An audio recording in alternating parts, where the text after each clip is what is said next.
and I now call George Adam to be followed by Michael McMahon.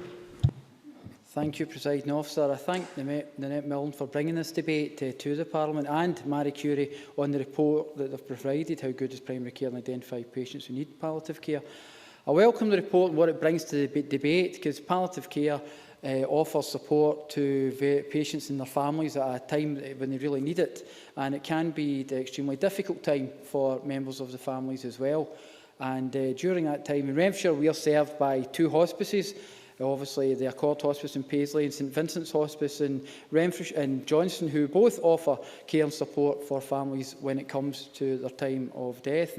And the support they offer is absolutely fantastic. As a politician, you find yourself talking about palliative care and talking about the Accord and some of the work they do and congratulate them on a regular basis. But when you do go through it yourself, you see it for what it really is. And when my mum was diagnosed with cancer earlier this year, died in August, the Accord Hospice was absolutely incredible.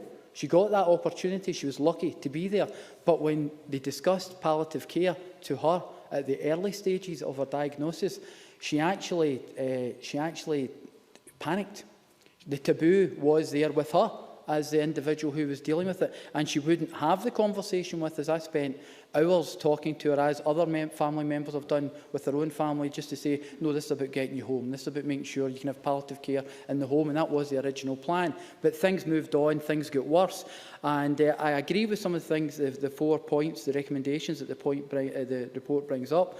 I would have agreed with it beforehand, but again, it only reinforces it when you actually go through that yourself.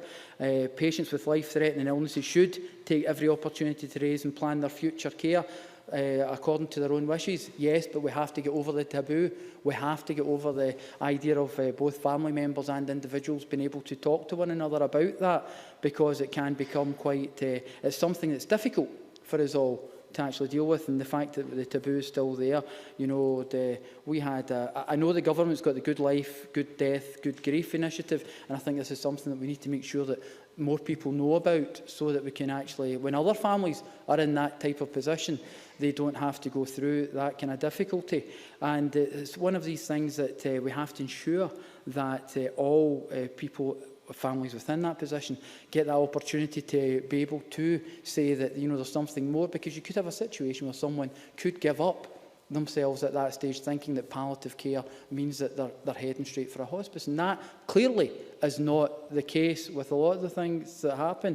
I have to go on again in my own personal care and take this opportunity to say how the Accord Hospice in Paisley were absolutely fantastic with my own mother, and palliative care is just incredible. When you move your family there, it can be quite a shock to yourself, because personally, your family, you go full circle from your mother feeding and looking after you to you doing the same, and they ask you if you want to do that, and it can be awkward for you to actually say you don't want to say no, but you feel awkward because, you know, you want to look after your mother or father in their last days.